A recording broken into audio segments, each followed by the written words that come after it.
Ghoulish day, everyone, and welcome back to Spook Ventures with Parker. Back in August, I made a video reporting Universal's decision to cancel Halloween Horror Nights for the 2020 season. Although it seemed like the theme parks were canceling Halloween, I predicted that all was not lost, that the parks would find ways to make Halloween events work in this new era of social distancing. Well, I must have the site, because that's exactly what happened. Halloween is only a few days away, and today we're going to talk about all the different ways you can celebrate Halloween at your favorite theme parks in 2020. There are so many spooky offerings available, so without any further ado, let the spooky adventures begin!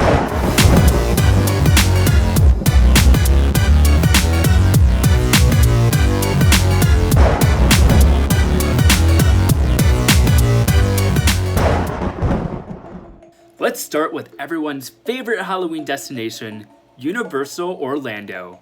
Although HHN won't be happening this year, Universal has opened two terrifying mazes for guests to explore.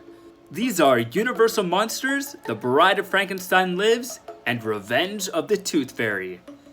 These two houses, which guests are affectionately calling HHN Light, are included with your regular daytime admission and can be experienced at any time throughout the park's regular operating hours. Guests of any age are also invited to wear costumes to the park. That being said, there are a few guidelines to keep in mind, which can be found on the park website. Most of them have to do with ensuring that your costume is family friendly, so nothing inappropriate or overly gory.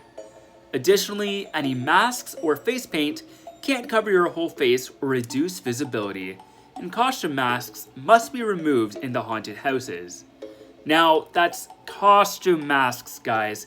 Cloth masks that keep everyone safe from COVID-19 have to be worn at all times.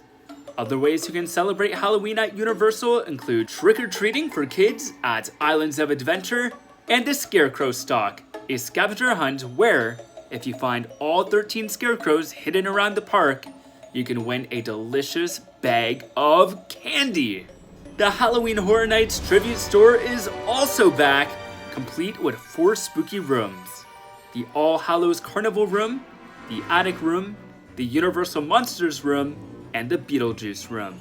Finally, you can find some delicious Halloween-themed food options throughout the resort, including food trucks near the haunted houses, the Skeleton Bar at Cafe La Bamba, and Halloween donuts from Voodoo Donuts, including a special donut dedicated to Jack the Clown.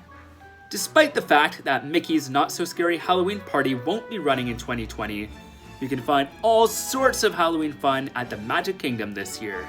Of course, parades have yet to return to the Walt Disney World Resort, but the character cavalcades that have been rolling down Main Street will get a Halloween makeover with cavalcades featuring Mickey and friends in their Halloween gear, the always fabulous Disney villains, and even the Pumpkin King himself, Jack Skellington.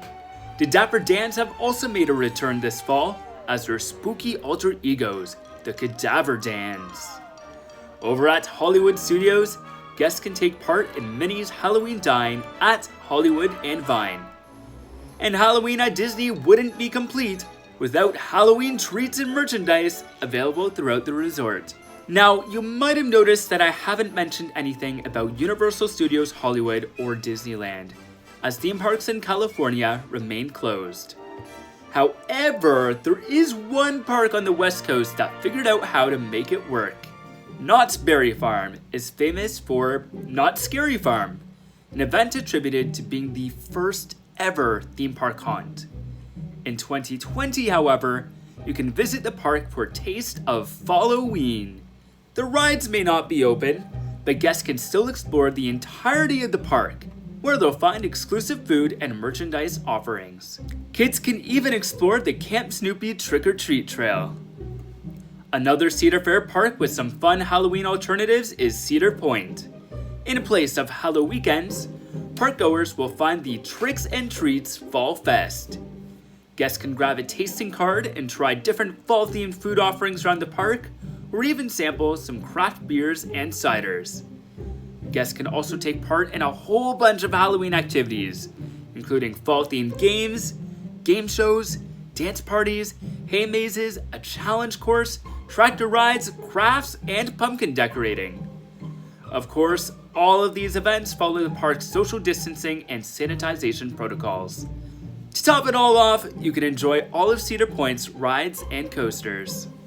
Jumping over to Busch Gardens Tampa, instead of their annual Howl-O-Scream event, guests can experience Howl-O-Scream? That's right, the 21st year of Howl-O-Scream will be a little different than past years, but guests can still come to the park and experience 10 open-air scare zones. SeaWorld Orlando is offering some Halloween fun as well, with the SeaWorld Spooktacular, where guests can do some trick-or-treating trails and a Halloween breakfast with Sesame Street characters. Not all of the Six Flags parks have opened for the 2020 season, but the ones that have are offering a modification on their Fright Fest event. HalloFest is offering a Thrills by Day, Chills by Night model. During the day, families can come in and experience hay bale mazes, trick-or-treating, and family-friendly Halloween shows. But once night falls, things get spooky. Guests can experience scare zones, spooky shows, and mazes. One ticket is all that's required to stay for both the day and the night. However, a separate Howl-O-Mazes ticket will be required in order to go through the mazes. Theme parks aren't the only way to experience haunts this Halloween. There are hundreds of independent haunts across the country to explore, and like the theme parks, many of them are operating with modified experiences. Although I obviously can't go through all of them, one example that comes to mind is Fear Farm in Kitchener, Ontario. This year, they're offering private campfires for small groups, followed by an exclusive experience in their outdoor haunted trails. That's right, it's just you, your friends, and the scare actors out in the middle of the woods. I was actually gonna go this year, but unfortunately, it's a flat rate for your entire group, so unless you had a group of 5 or 10, I don't think it's worth it. But still, if that works for you, it'd be an amazing opportunity. And it's always good to support your independent haunts, especially this year. And there you have it. Are you planning on going to any of these events? What are some notable events that I missed? Comment down below. Be sure to like, comment, subscribe, share, and all that wonderful YouTube stuff. If you enjoyed this video, consider subscribing and hitting that notification icon for more theme park, travel, local, and outdoor adventures. Stay safe, and remember, the adventures are calling. Boo! And goodbye.